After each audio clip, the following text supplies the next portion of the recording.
Hello, everyone. We're just going to wait a minute to make sure that everyone is able to join us. Could I just ask a question before we begin? Yes, absolutely. So this session, is it about a current conference, so for 22, because my association is not part of it, right? So this accessibility services that you provide is not for me. So should I stay or should I go, actually? That's a great question, and I think that it is worth clarifying for everybody. This session is not about accessibility at Congress. It's about how to make our conference accessible, or our events accessible, or basically all our associations' activities or initiatives accessible for everyone. So you can share your experience when it comes to Congress, but what we're hoping to achieve today is to those associations that might be a little bit further ahead in their accessibility journey in their association can share with other associations who are just at the beginning. So I think you're in the right place, Yana, if this is a topic that you're interested in for your association. Great. Okay, so we've got quite a few people here. That's great. So welcome to this breakout room on strategies for making our activities accessible. We have the pleasure of welcoming two accessibility learning experience designers with us today. We have Fiza Haider and Kim Ashbourne from the University of Victoria. And I'm going to invite Fiza and Kim to say a few words of introduction. Hi, everyone. My name is Fiza Haider. I am a learning experience designer for accessibility at the University of Victoria. I've recently graduated with a Master of Arts in Educational Psychology. My role as a learning experience designer focuses on creating learning environments that are accessible for all students, regardless of their ability level and their learning preferences. And in that role, we work with our faculty, our instructors, and our community partners, as well as our campus partners, so that we can provide consultancy services and advice and guidance around how they can create experiences that every student who's part of the university can participate in. So I'm glad to be here with all of you. Kim? Thank you very much, Fiza. Kim, did you want to say a few words about yourself? Sure. Hi, everybody. I've got my camera off for now. My partner's home with me today and isn't feeling well, so we're having a little bit of a upside down morning already. But happy to join you. I work with Fiza. I love my work. I'm a person as well who identifies as having a disability in the disability community, and I'm really glad that there's so many of you guys that want to engage with this topic. I think one of the things that we say a lot in our work is that we don't see ourselves as experts, and we talked this quite a bit. So we are here to share what we know and share some experiences and learn from the experiences that you all are having too. Thank you. Thank you so much, Kim. So thank you, Fiza and Kim, for being with us today. So Fiza and Kim will be here to guide the discussion and help answer some of your questions. So I'm now going to open the floor for comments and questions. Please share your experience, challenges, lessons learned for your association in the area of accessibility. You can also type your question in the chat or raise your Zoom hand. But the floor is over to all of you. Looking forward to hearing what you've been working on or not in your association. Anyone would like to get us started?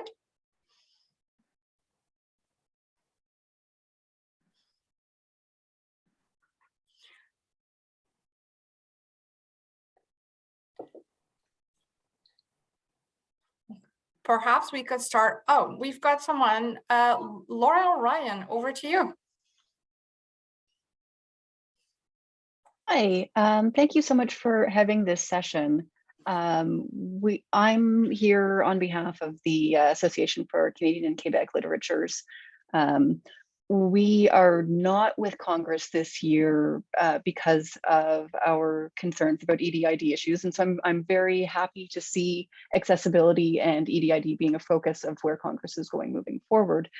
But we're definitely struggling with how we make our virtual conference accessible for people who have hearing issues, because looking at things like live captioning services for the entire conference seems a bit beyond our budget. So one of the things that I would like to know is if people here have recommendations for good captioning software that would work in both English and French, because that's another thing that we've encountered, is that French captioning software does not seem to be as great necessarily. So I'm hoping that that people here can maybe help us figure out how to make this affordably accessible.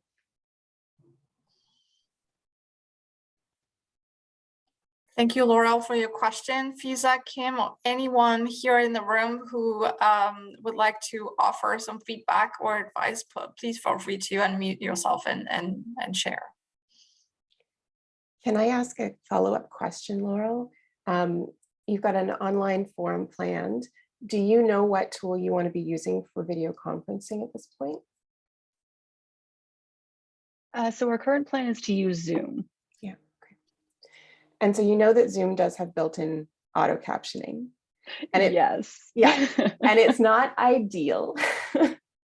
and so when we talk about, you probably heard people call it craptioning.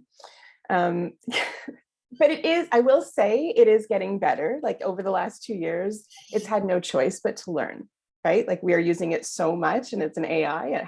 It's had no choice but to learn. But that said, when we're talking about inclusion of the hearing impaired, deaf and hearing impaired community, there's a couple things. Are you able to have live translate? Like, are you able to have ASL interpreters? Is that something that you can consider? It's something we're certainly willing to consider. So we've been thinking about piloting a project for now. And what we had been thinking was that captioning might be the most broadly accessible option. But if you have suggestions for ASL or LSQ, we would love to hear those too. Well, I guess what I'm thinking is, yes, captioning has really broad applications. So it's not just for the deaf and hard of hearing community. It's helpful to anyone with English as a second language. It's helpful for anybody who can't hear in the moment because their headphones crapped out on them and they need to read something to catch up. Like there's lots and lots of reasons why captioning is helpful. And so sometimes in a learning environment, we might talk about, okay, the captions through Zoom aren't perfect. So how can we augment to sort of bring them up to a better standard? And so sometimes things like that in a learning environment might mean that you send keywords, key names, key dates, so that the really important things that are meant to be communicated aren't accidentally poorly translated in the captions. That said, there's also limitations when people are speaking live, right, in this kind of an environment. So I would say, I'm not sure about, there are definitely tools that you can use to augment Zoom. Lots of people might have heard of Typewell, which is one that a lot of people in the community use, and it's actually a human live transcriber who uses a separate tool and can do meaning for meaning translation, which Zoom cannot. So Zoom uses word for word translation. If it hears me say the word read, it doesn't know if I mean a reed instrument or if I mean I'm reading something. Mm-hmm. And so the caption isn't meaning for meaning. So that might be an option if you really want to dive in to do a test with something, is seeing how well it works for you to have somebody doing live translation through something like Typewell. Any ideas from you, Fiza, about other tools? Could I also sort of ask a follow-up for you both to think about too? If you have suggestions that would work for both English and French in the same session, we would be particularly interested in that. So that's not something I've done yet, but I'm happy to look into that. Yeah, we can look that up, but you know, Mhm. as Kim was describing, you know, options within Zoom and options that technology can provide, I always like to draw upon how we can kind of reach out to the community possibly and see if we can send out like a mass call out to see if somebody can volunteer to provide captioning services, just so that we can build some of those alliances and community partnerships as well. Would be my recommendation too. I mean, obviously, you know, you may or may not be successful in finding someone, but it's definitely worth giving a shot in addition to looking into technology options as well. Thank you, Kim. Thank you, Fiza. Yana, you have your hand up. Yeah, hello everybody. So this issue of English French translations and capturing and ESQ translation has come up many times with my association. It's a bilingual association, Canadian Association for Research. There is no proper technology to help with French. We know that. So there is only we can only rely on people. People are expensive, you know, so we have to pay them services, translators, and so on. You know, so there is no way we can escape that. You know, and it's unethical to expect, you know, that these people will be working for free. So in my association, we do lots of fundraising specifically focused on that. So the budget from, I can at some point share, you know, the budget, you know, for the conferences we did in 2020, 21, and 22.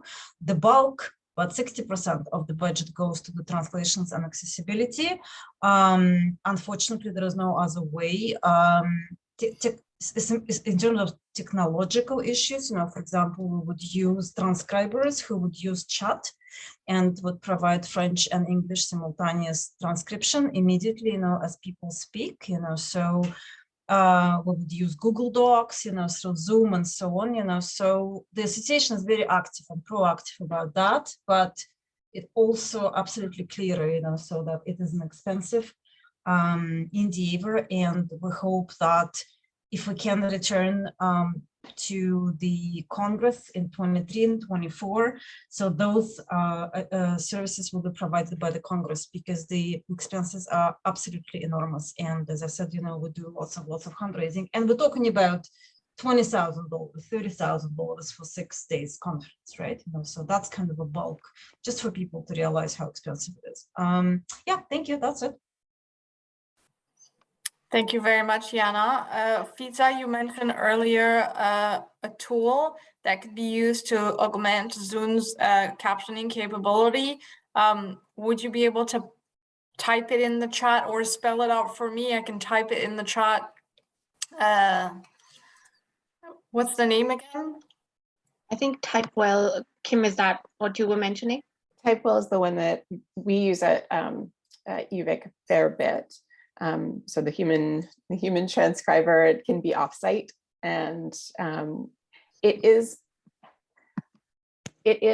one of the industry standard tools for sure, and it requires somebody who's very skilled at doing the work in Typewell and translation, because it's not like sitting down and having typing live, which I think that, Yana, if I understood correctly, you're talking about having someone who can just enter, like literally live transcribe in a Google Doc. Is that the idea? Yeah.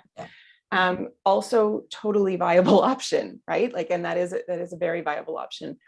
What Typewell lets the translator do is it has a number of shortcut keys, basically, and the person who's doing the typing can author their own shortcut keys. So if there's words that are commonly used in a lecture, you might create shortcut keys for that. Or if there's common phrases that people speak, you can have shortcut keys. It just makes it a little easier for the person doing the transcription to keep up. But it does take a professional to do that, somebody who's really familiar with the tool. Thank you, Kim. Typewell, so Typewell, Typewell. Sorry, could you say that again? Type Typewell, W-E-L-L, type well. Okay, thank you so much. Mhm. We have a comment from Michael Holden in the chat. On the language front, full simultaneous translation is also beyond what our association can afford at this point. One way we have tried to address this is by A, coordinating volunteers who can provide support just during Q&A portions of presentations, but this requires folks willing to serve in that way. And B, inviting presenters to send us their slide deck in advance to have translated into both English and French. We pay graduate students at the grad student rate to support that layer.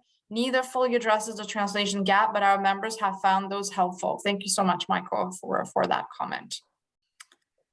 Ryan, you have your hand up. Over to you. Hi there, everyone.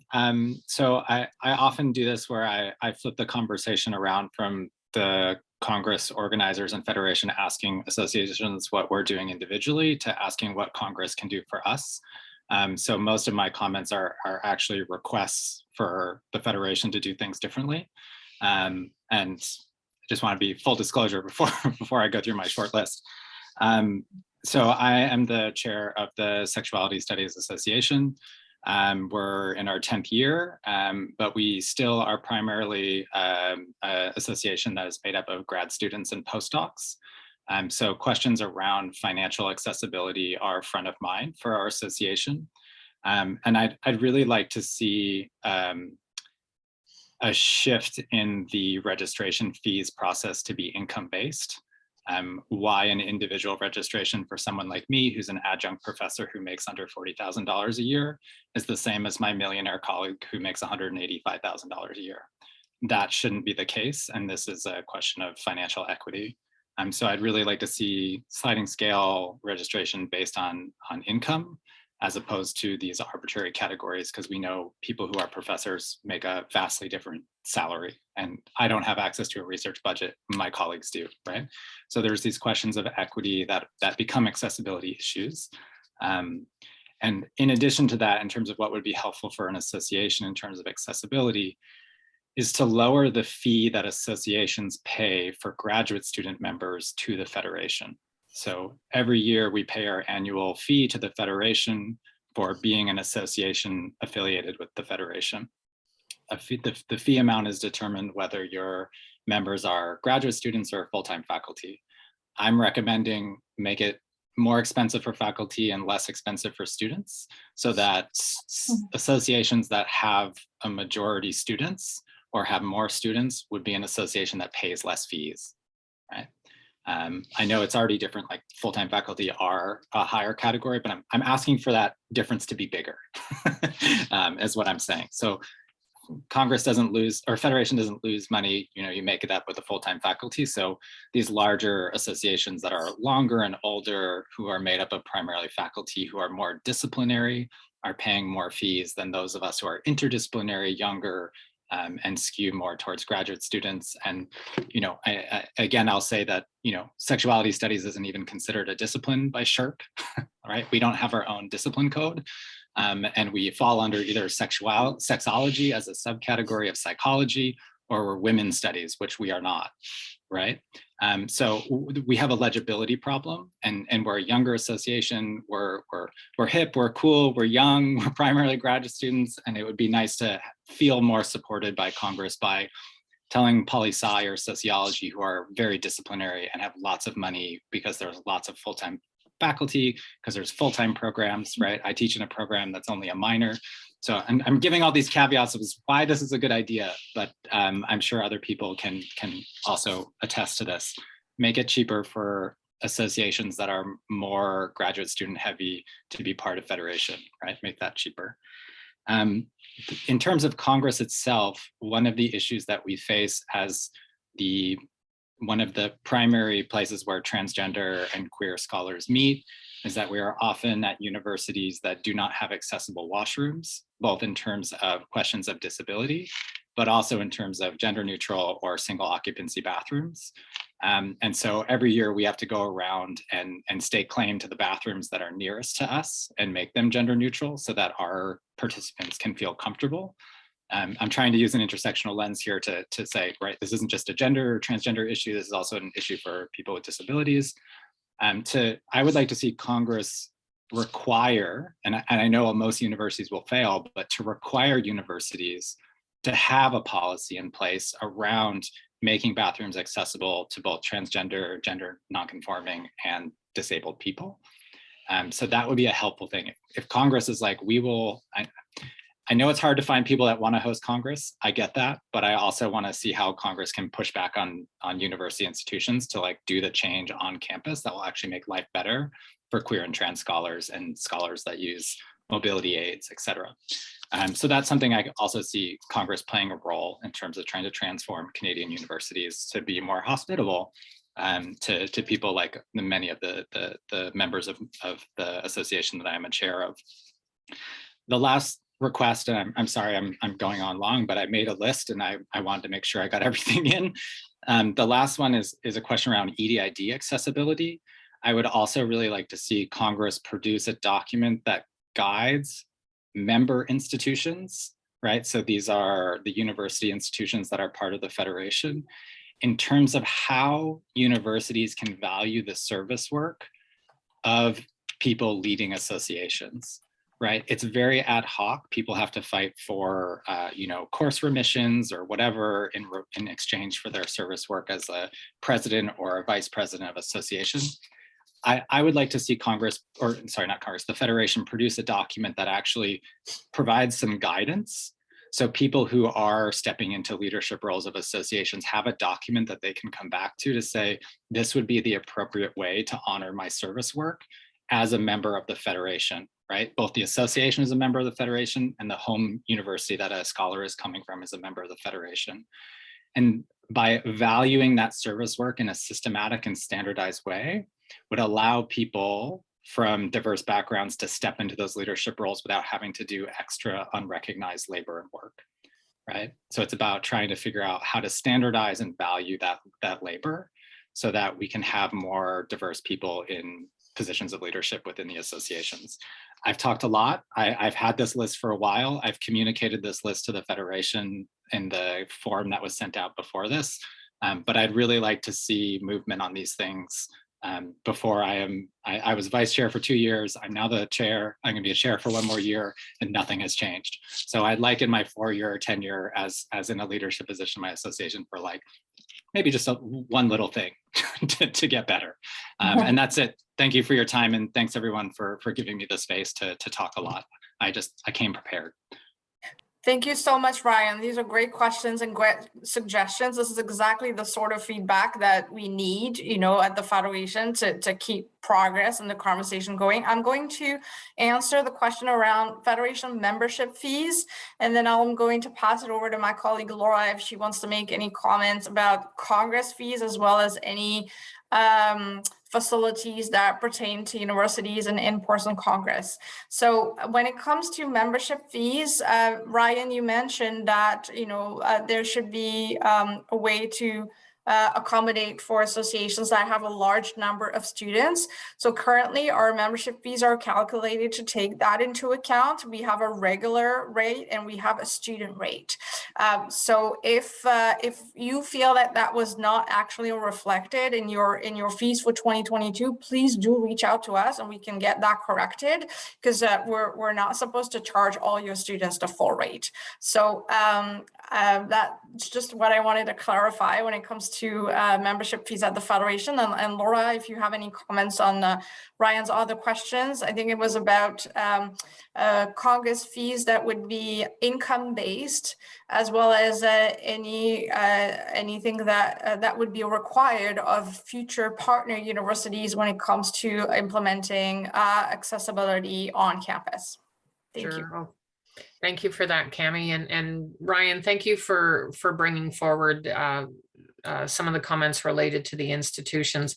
What I can say to you is, as a part of our bid process, when we are going in and doing the site visits, one of the elements that we do talk to the institutions about is the number of gender neutral facilities that are available. We also include in that breastfeeding rooms. We also include quiet rooms so that we can support a very large range of our population, so that we can accommodate as much as we can with the institution. You are right, Ryan. Sometimes the policy is of the institution, we can't make the entire campus gender neutral, but I would say that in going through the bid process in the most recent years, there has been a movement. We have seen, as compared to even 3 or 5 years ago, less interest, but less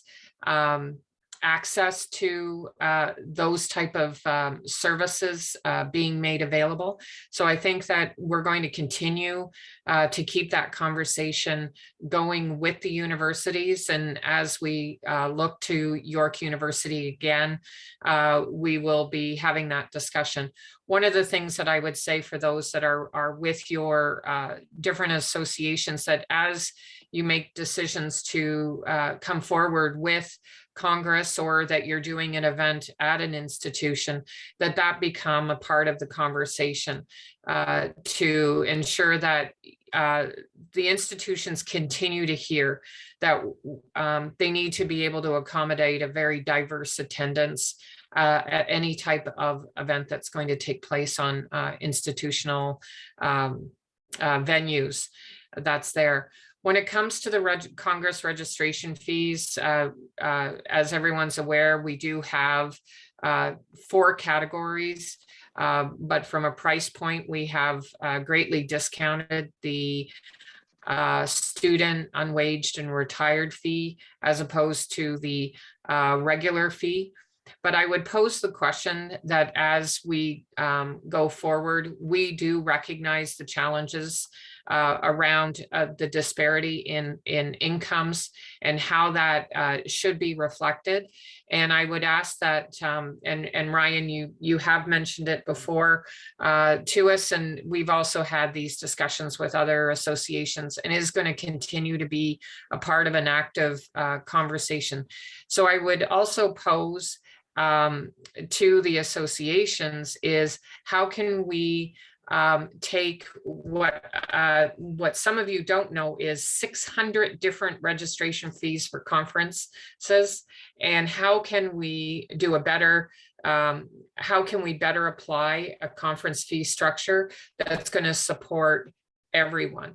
And so I think that as a community, as members of the Federation, we are open to having a conversation to understand how the association's revenue is supported, and how and then how our Congress fee also supports all of the services that we provide the association. So we need to go through a Congress registration fee review, and definitely a part of our future. And I thank you, Ryan, for bringing it up today. Thank you, Laura and Ryan. I've noted your comment about providing resources, like extract resources from the Igniting Change report that associations can refer to in a more practical way. I'm happy to report that this is the plan. We're hoping to do that in the next few months, so stay tuned on that. There are 2 additional questions and comments in the chat. One from Michael Holden. It would help to know what some of those 600 different processes look like, Laura. We have been trying to improve ours, but we don't know how we measure up, or if other folks have a better solution that we could align with.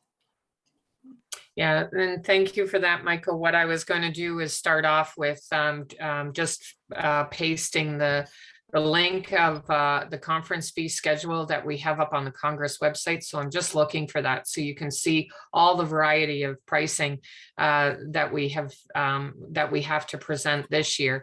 And of course, for any attendee who wants to not register for one association, but sometimes 3 and 4 different associations.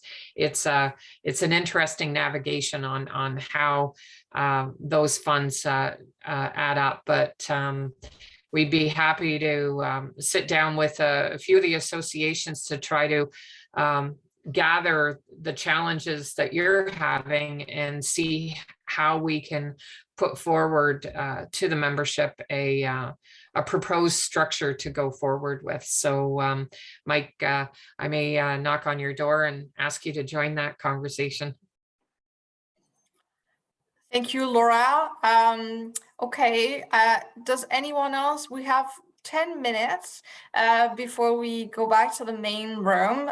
Does anyone else would like to share any experiences in the area of accessibility? It could be anything, you know, in the way you communicate with your members, you know, it could be email campaigns, challenges, you know, any events that you organize for your members. It doesn't have to be around Congress again, but it can be.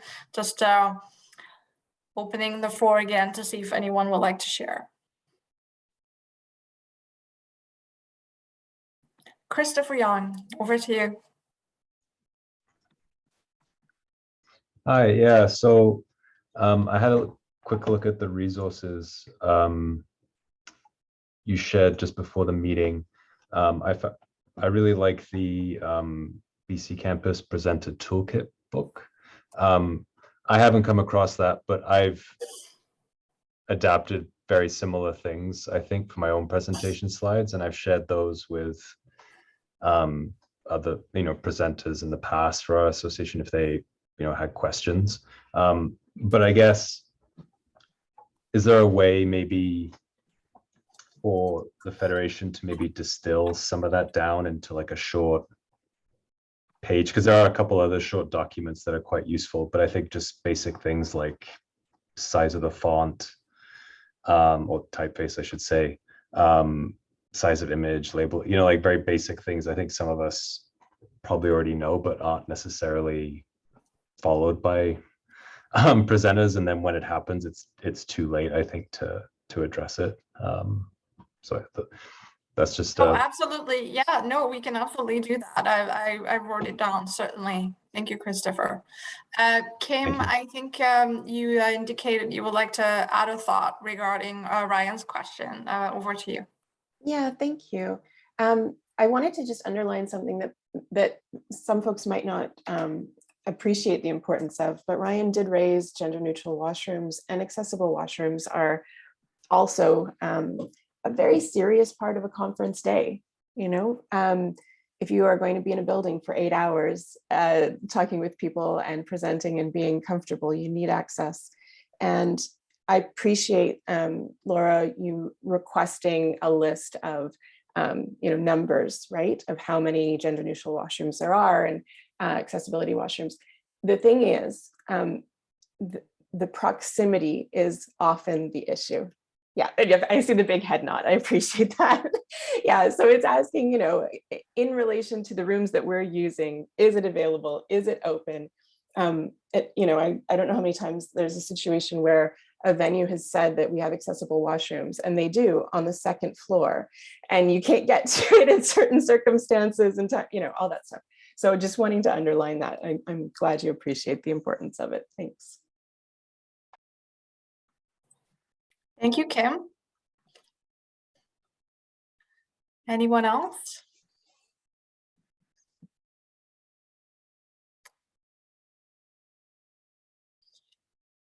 Pizza, Kim, is there any general information that you could, like any general tips that you could share with the group? I know this is a broad topic and that we could be talking about it for hours, but anything that comes to mind?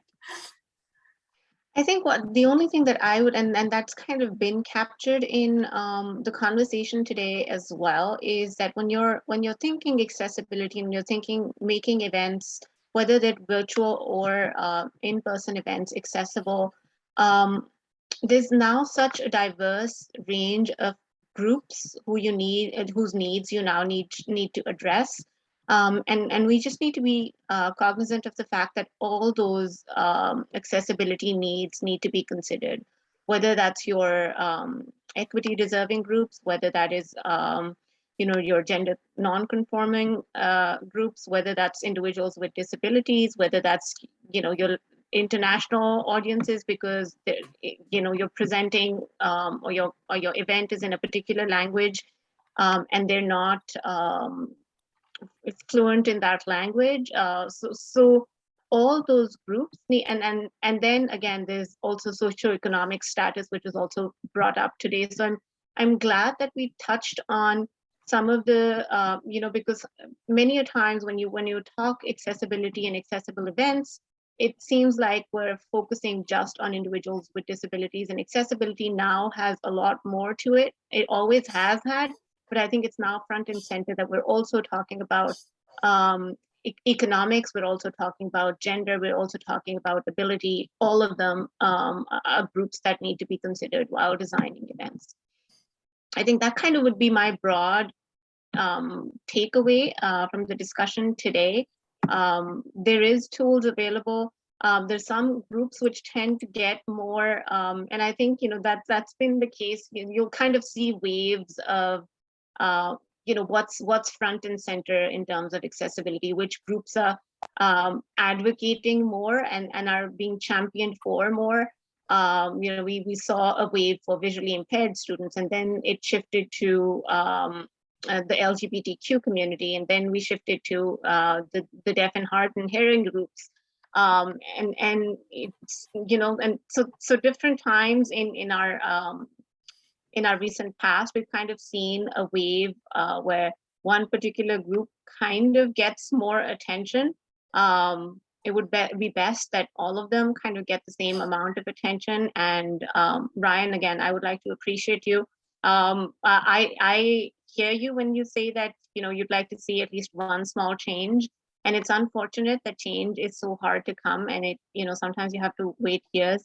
But I would appreciate you for bringing it up over and over again, and I would encourage you to continue to do that until your voice is heard, until your demands are met. Raise it at every forum, every space that you get. So kudos to you. I would add Thank you, one Pizza. thing to Biz's cheer, which is awesome. One of the things that we want to say over and over again is don't assume, ask, but find appropriate ways to ask. And so I'll give you an example of that. If we're hosting a video conference event, it's not necessarily appropriate at the start of a conference presentation to say, is there anybody in the room who needs captions? I mean, I can put them on or I can leave them off. It's up to you. That's not an appropriate way to do it, right? So when we're thinking about asking and engaging people, we're thinking about doing it in advance, and we're thinking about doing it in ways that are comfortable for people. So you might send out with your invitation, not as an ad hoc sort of, oh, we forgot to ask, and send out a second request later, right? Embedding accessibility and accessible considerations in everything that we're doing, including a question in invitations around how can we help you meet your needs in this environment, right? And being honest, I think, with what's possible. And this is something that Camille and we talked to Camille a few weeks ago now about, like what is possible, because it's not necessarily possible for every event to have everything on the table, right? But if we know that there are certain things that we can do, let's offer those things and let's make it upfront and easy for people to find those tools and supports, and ask if there's other things that people need in advance of the events. That was the only other piece I wanted to add.